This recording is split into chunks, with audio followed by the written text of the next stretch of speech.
Every year, fantasy managers make the same mistake during the playoffs. They stop being aggressive on waivers. They assume their roster is locked in and ignore players gaining real opportunity right now. But this is exactly where leagues are won, by adding guys your opponents aren't even looking at. So in this video, I'll show you the Week 16 waiver pickups who can give you a real edge in your fantasy matchup. And it starts with Stroud, who's available in 48.3% of leagues. He's been on an absolute heater. Week 15, 22-29 for 260 yards, 3 touchdowns in that 40-20 win. Obviously, I try and keep things to running backs and wide receivers in this video, but this is a unique week. There is a possibility that your opponent for the semifinals may have just lost Patrick Mahomes. Even if you don't need Stroud as a streamer, he might be a nice person to pick up and block potentially, because you might not want to face him this week. He gets a Raiders team that's been getting absolutely destroyed by quarterbacks, and he's at home. And we've already seen that the ceiling is certainly real for this passing offense as soon as they get going. They didn't even punt until the fourth quarter in week 15. So he's one of those guys that I don't necessarily want to leave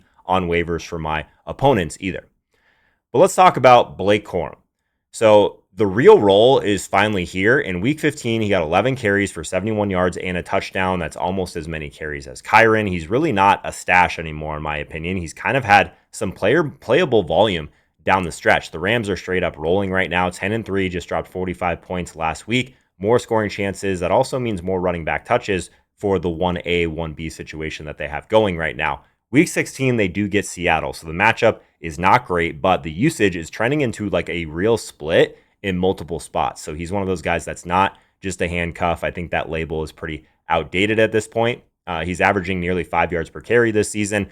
The real worry here, or that it has been, is that we wouldn't get touchdowns from these running backs around the goal line. But now with the health of Davante Adams and that hamstring, we might see some of those touchdowns skew back towards the running backs here. So this is kind of that playoff flex that nobody really wants to admit has a little bit more ceiling than people realize. So the Rams have been winning big. If that keeps up, a lot of opportunities for Corum. Even in this tough matchup, I still think there's a chance that he gets a decent opportunity to at least split carries with Kyron Williams if you're in a pinch. But if your fantasy season isn't going how you hoped, this may help. I've teamed up with DraftKings Pick 6, the official daily fantasy sports partner of the NFL, to give you another way to make game day more interesting. Here's exactly how it works. You just pick more or less on 2 or more player stats, passing yards, touchdowns, things like that. Then it's basically you calling how a player performs and seeing your picks come to life on every snap. And here's the part you should know. Right now, new DraftKings customers who play $5 or more get $50 in Pick 6 credits instantly. So if you're new, you play $5 or more and they drop $50 in Pick 6 credits right into your account. All you need to do is download the DraftKings Pick 6 app and use promo code HOLKA to unlock that offer. In partnership with DraftKings Pick 6, the crown is yours. Let's talk about Michael Carter, because obviously the Bam Knight stuff with the ankle injury, he's believed to have suffered a bad sprain in week 15 and that loss to the Texans. So he's going to be undergoing an MRI to kind of confirm that, but it's not looking good for him. So we're looking at Emari Demercado and Michael Carter as the 2 options down the stretch that we want. I think the last man standing, though, is going to be Michael Carter in this offense. He's functioned as kind of a nearly every down running back once the backfield kind of thinned out, which is really the clearest path to playoff usability this week that we have. 14 carries, 4 targets in that same game. So that's like really just a consolidation of workload. One, I guess, that has been separating from Emari Demercado. He just played 7 snaps in week 15, didn't really look himself anyway. So I think that we really want to look at Carter as the running back that comes out of that game looking like he'll have the best shot at the main role in Arizona. So multiple weeks show that Carter is kind of like that primary pass catching back anyway. So that's the role that you really want going forward into week 16. So the Cardinals have the easiest running back schedule the last 2 weeks of the season. The Falcons have allowed the 7th most fantasy points per game to running backs. And while being kind of strong on quarterbacks and tight ends this year, they've really been funneling a ton of fantasy production to the opposing running backs. That's exactly kind of what we look for when we get these kind of situations that should lead to more volume for a guy that might be on your waiver wire. So he's available in 90% of leagues right now. Go out and get him. Jacory Croskey-Merritt. So he's kind of been a guy that's been left for dead, but now he might be back from the dead. He's available in 51% of leagues right now, rushed 18 times for 96 yards and a touchdown in their week 15 win over the Giants. He wasn't targeted in the passing game, but with Chris Rodriguez unavailable due to that groin injury, Croskey-Merritt was definitely the bell cow for the Commanders. And I think it's one of those situations where I think he was probably dropped in a lot of leagues. He was definitely higher than that 50% mark not too long ago. And he's kind of lapped the other backs that are available with Rodriguez out. So McNichols, obviously, he's completely taken over the volume from him. And the playoff setup is really nice as well. Rest of the way, third easiest fantasy playoff schedule for running backs. So really, when you get that Bellcow week, you kind of just don't want to overthink it with a guy like this. The Eagles this week is not ideal, but the defense has kind of been heating up a little bit. I'll say that. But the counter is kind of simple for me from a volume perspective, which is really all we need at the running back position. If Rodriguez is out, Croskey-Merritt kind of becomes that bell cow. And I think if he sits again, you're really not going to want to leave a guy that has like 18 touch potential on your waivers. So we talk about blocking again this time of the year. This is one of those ones where I would definitely not want to leave him on waivers for my opponent. Let's talk about a wide receiver. David Sills, available in 98% of leagues right now. So it's one of those situations where we're looking at Drake London. Raheem Morris says that he's very hopeful that Drake London will return for week 16 against the Cardinals. But these PCL injuries are kind of scary. We've seen other players kind of battle through that and not look the same. It seems like London is a true question mark right now for week 16. So if he isn't able to go or he's not at full speed, we did get 10 targets last game for David Sills. It does look like a guy that Cousins is comfortable throwing to.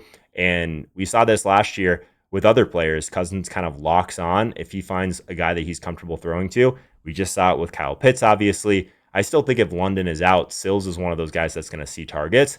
And the role is directly tied to that injury window, though, for Drake London. So we'll keep an eye on that. He's also scored touchdowns in back-to-back weeks in week 12 and week 13. So it's not just talent. It's really just a bet on being involved. And it's one of those situations where you get Arizona, whose defense has been kind of a mess. They just got absolutely smoked the last 2 weeks, 45-17 and then 40-20. This is the kind of opponent that can keep the waiver production alive for one of these wide receivers on the cheaper side. And I would say that if London stays out, you really have that 10 target ceiling, which is very difficult to find on the waiver wire this time of year.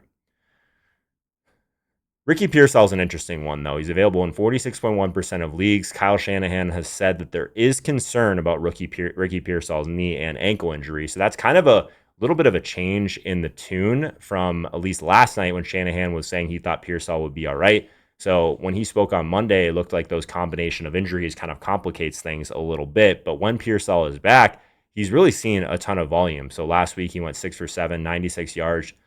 Finished as the San Francisco's clear lead wide receiver. That's the exact startable wide receiver usage that you need in the playoff semifinals. I'm just a little bit worried about this injury. However, I would have felt weird leaving him off this list because the matchup is an absolute gift. India is giving up wide receiver production in bunches at a top 10 rate, and it's kind of the perfect setup that you can get and plug him in immediately. So they've been really one of the worst teams in the NFL at limiting opposing wide receivers. So the matchup is great. Let's talk about Adonai Mitchell. So a little bit different. He's one of those guys that can just break really big plays, and he's obviously in a situation where the Jets offense has just completely imploded at times. So he's still available in 70.1% of leagues, but for a week 16 streamer, you could do worse for upside. So in week 15, 6 for 9, 58 yards and a touchdown. That's a pretty usable fantasy line with 9 targets even in a Jets loss. So the usage is definitely real. 8 of 12 for 102 and a touchdown in week 13.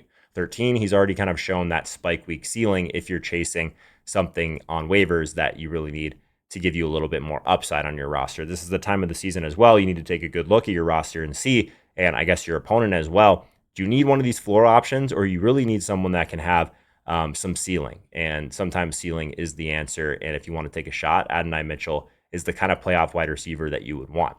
The Saints have been getting passed on a ton as well, 5th most fantasy points to quarterback. So the Jets are clearly throwing a ton, mostly because they're constantly behind. So that has kind of led to some wide receiver streamer production. So I think Adonai Mitchell as like a wide receiver 4 streamer, the targets, the snap rate, and just those downfield targets, the recent touchdowns, all of that gives you a real shot at a playoff winning ceiling.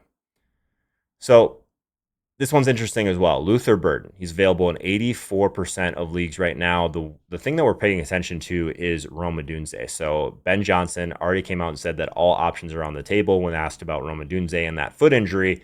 It seems like they may need to protect him from himself. That's an exact quote. So basically the case here is that they need to protect him a little bit more even if Odunze wants to go. The injury does not seem to be a small thing that they're just working through. So I think the plans that they're making is something that we should be paying attention to. But Luther Burden also working through that ankle injury. He's day-to-day right now in that situation. So Burden's availability for Saturday night's game against the Packers seems to be at least a little bit in question at this point, but we'll be getting some practice reports for that game here shortly. So I wouldn't be surprised if Burden wasn't ready for that short week.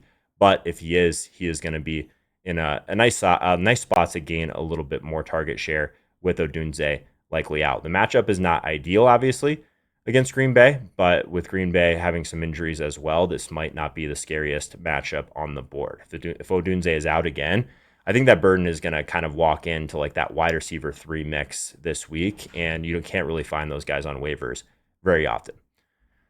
The last guy we're going to talk about is actually a tight end, Colby Parkinson. So 89.5% of leagues, he is available. This Rams offense has been absolutely humming. And again, with no Davante Adams likely this week, that opens up touchdowns somewhere. Maybe it's going to be from a touchdown perspective for the tight ends. Rams just put up 41 and 45 the last 2 weeks. This is an offense that's created constant scoring chances. And Parkinson has really been the Rams tight end 1 since Higbee hit the IR. This role feels real. I know it feels sometimes like they're rotating guys through, but him scoring again was really nice last week. And I think the volume that he's getting, 6 targets last week, 64 yards and a touchdown versus Detroit, he's really giving you some nice ceiling as well. The nice part about this matchup, though, is that Seattle really funnels you into your tight ends. They bring a lot of pressure, and then they kind of force you to throw a little bit short and over the middle, and that's exactly where Parkinson operates. So the playoff matchup is not ideal, but if there is someone that pops off on this offense that's been scoring touchdowns, I think we want to look towards the running backs and also Parkinson. So there's going to be some guys that you can stream from this Rams team if they have a decent team total that could be a nice filler option in the fantasy playoffs.